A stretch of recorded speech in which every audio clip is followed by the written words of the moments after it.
What's up guys, bob.bob.the.gamer here, coming at you with some more Edison top deck lists. Today we have YCS Houston top 8 deck list. Check it out.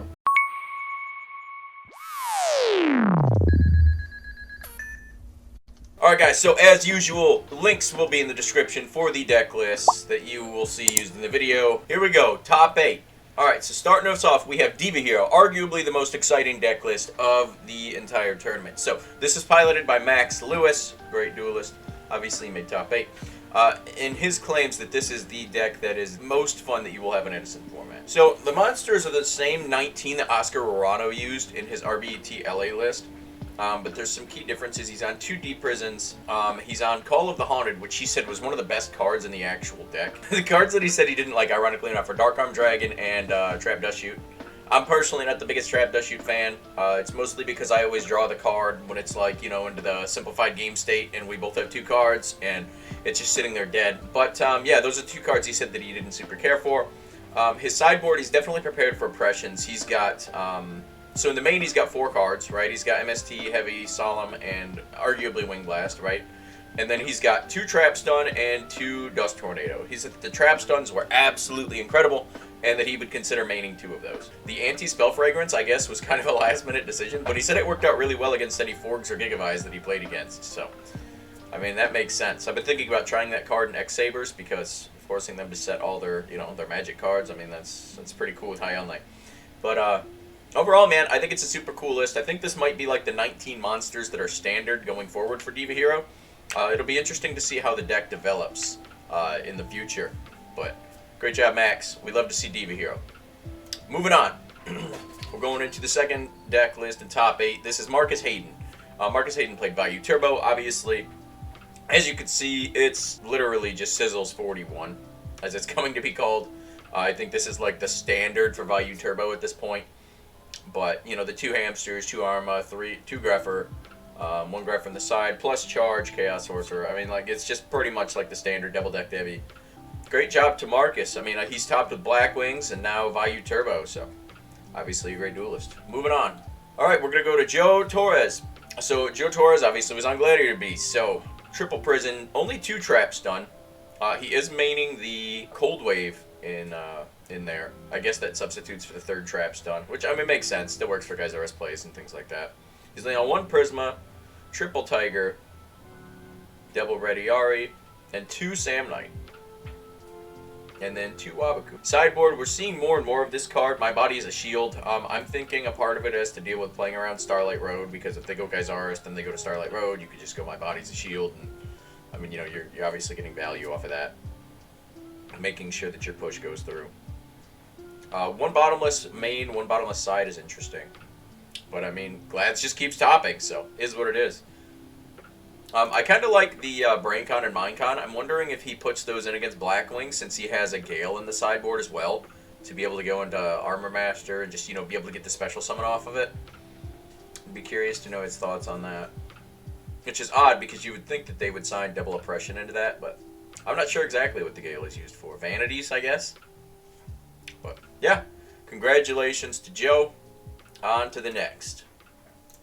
Alright, so these next 2 decks are kind of like the same thing, right? This is Dirk Wagner's top 8 deck list. It's obviously Hero Frog, but notably, there's no dupe frogs in the main deck. There's only 1 in the sideboard, which is crazy. I personally don't think that that is correct. Dupe block is one of the most annoying things that frogs can do, and a lot of decks have a really hard time burning your resources to get around it. But obviously it worked out for him, man. I mean, he's on the standard 5 heroes, the Fraser Smith heroes as I like to call them. Triple Caius, 2 Ryza, and only on a 9 frog package. You know, obviously counting Substitute as frogs, but... And he's on Double Deep Prison and main, which we don't typically see. But that's a very common side card for frogs, so I'm not surprised. And then triple Needle Sealing in the sideboard. This is another card that we're seeing a lot more of. I think this is more so for like the Forks and Gigavice stuff, but it's obviously good against other decks too. You know, somebody pops a return play and you're able to just hit them with a Needle Sealing. It's devastating.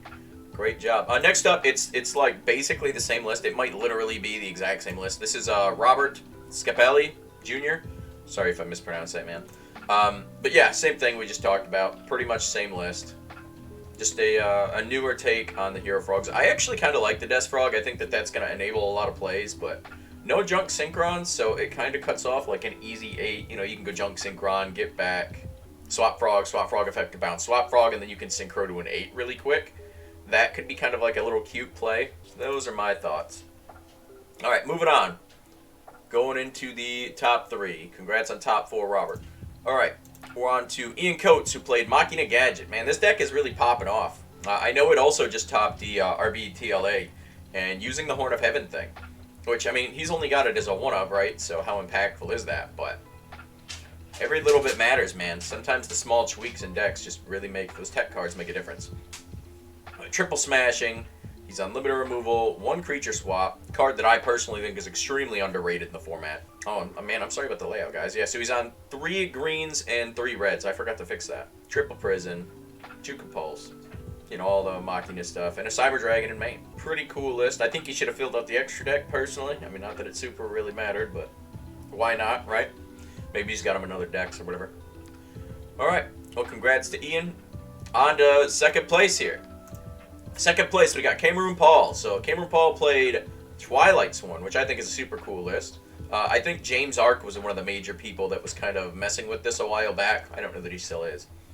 But he's on, you know, all of your giant boss monsters. He's on Dad, Chaos Sorcerer, Trag, Gores, 1 Caius, 2 JD, 1 Celestia. Only 1 Wolf, try and limit the bricks a little bit there. And then for his darks, you know, he's on obviously the boss monsters of the deck, in addition to, you know, Necro, Plague, Standard. And then he's on a Gale and a Spear Reaper. Reaper's an interesting choice. As a zombie player, Reaper's kind of fallen out of favor for me personally. I mean, don't get me wrong, in some matchups it's fantastic, right? Because, like, especially like against dragons, like, they just cry. They just can't do anything to get out of over Reaper. Like, it's so hard for them. You just sit there for like 6 turns just passing. But short of that, right? Like, I don't like it into Vayu. I don't like it into a lot of matchups, and I don't know. It's fallen out of favor for me personally.